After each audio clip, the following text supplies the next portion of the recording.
with Sham Zaman with Comedians Questions. With me, I've got...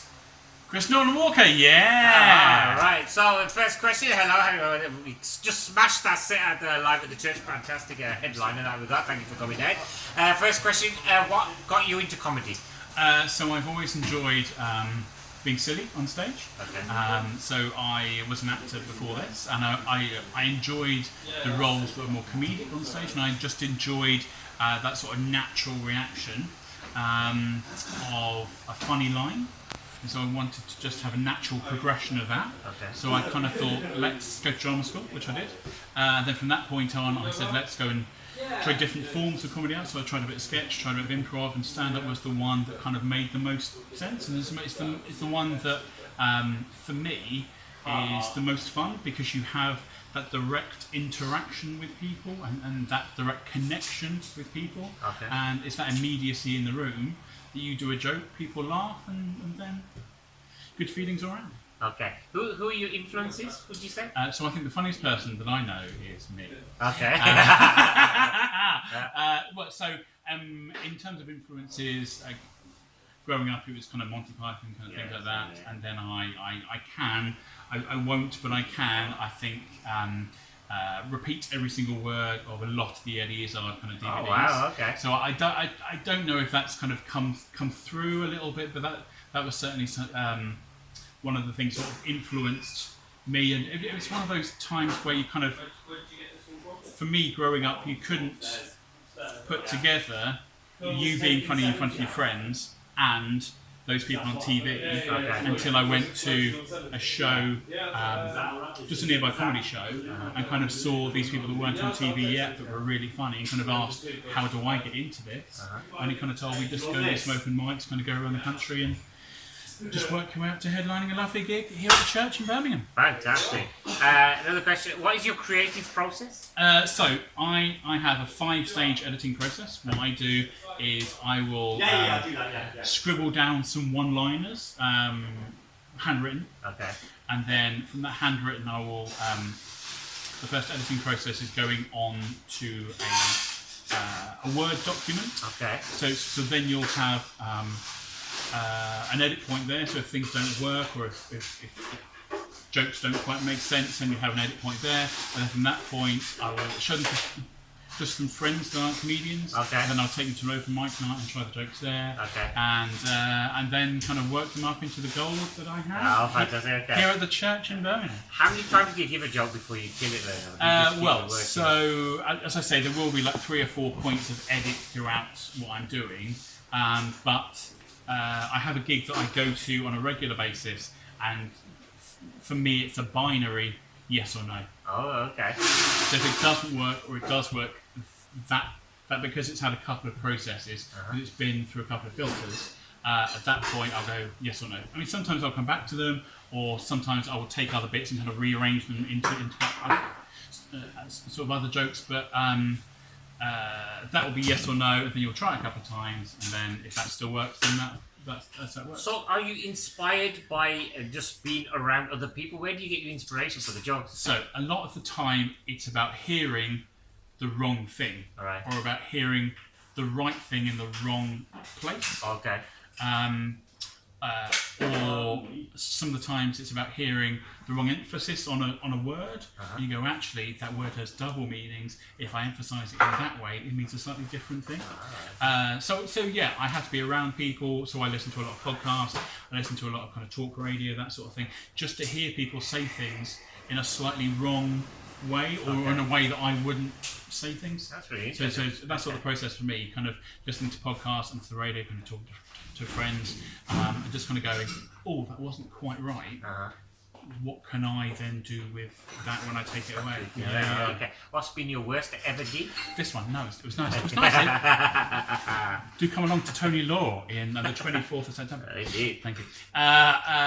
It really depends on worst ever gigs. There are gigs that I've got myself really excited for. There are gigs that I wanted to do really well in and ended okay in, so those are quite bad.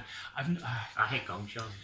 Gong shows are good in a way, because then you realise where the issues of your material are, and sometimes where the failures of your material are. Oh, yes. So I don't I've learnt quite that. mind them, but for some of them, I have kind of driven for 2 hours and then been gonged off in 2 minutes. I have in fact seen people who have driven from London to do the Manchester store gong and been gonged off before they hit the stage. Why? Because the MC gonged off a musical act, and then when the next act is, fuck, they're another musical act. Gong. They didn't even reach the stage. They were just like, and they were like, have we been gonged? We've not even. We've given 4 hours to be here. Yeah. But there have certainly been lots of gigs when starting out when you kind of go, jokes, and they go, no, thank you. Like, it's not very often it happens, maybe kind of twice a year, like, really happens, and they just ignore you. But as you get... Do you remember the one we did? Which one? I think it was Kettering. What happened to Kettering? I had to re-MC the night. Sometimes it does happen, because... like, I know I'm a bit of an MC snob, and there are certain things you just have to do, but it's just sometimes when people just don't understand what MCing is, or how to MC, or how to just engage with people, or put any energy in the room. They're just like, and you're like, that wasn't me tonight. That's not. You were good. Everyone enjoyed themselves. Yeah. But just sometimes they don't want to be there, those MCs, I think, sometimes. They've been held against the just, reach. God, have I got to MC? All right, sure. I do it the worst possible way. Like kind of doing the washing up at home, you just do it so badly, you just never be asked again. Hello, welcome to the gig. Fuck you all. You're all a bunch of pricks, and I hate you. Talking of pricks, here's your first act. Yeah, party time. No, but certainly in terms of bad gigs, there have been gigs where I've said the wrong thing to the wrong person, and it's got really awkward, or that's one way. So the barman just went, fuck him. That is a good plan, but you can't get away with kind of making that kind of squirty noises on stage every time. But there are gigs where kind of nobody laughs and you hate yourself. The worst ones, of course, is when you've driven for 4 hours to be there. They hate you, and that 4-hour drive home turns into what seems like 8 to 10 hours. Yeah. And you start questioning your life choices as well. So I went to go and do a gig in kind of West Manchester. Okay. And I was on in the middle. It kind of went okay. It's kind of fine. But on the way home, I got stuck on the M6 for 6 hours. Oh. Midnight, we became stationary. We didn't move again until 6 o'clock in the morning. You're playing Manchester for that. And then all the way through, I was kind of thinking to myself, what did I do wrong? Why am I doing this? We got stuck on M6 for all of that time. But yeah, no, I think all the bad ones are superseded when you come to a nice gig, like here at the church in Birmingham, and have a really nice time. So thank you again. Thank you. Last question. Last question. If you could advise yourself just starting out in comedy, what would that advice be? Give up. No. I like it. I think just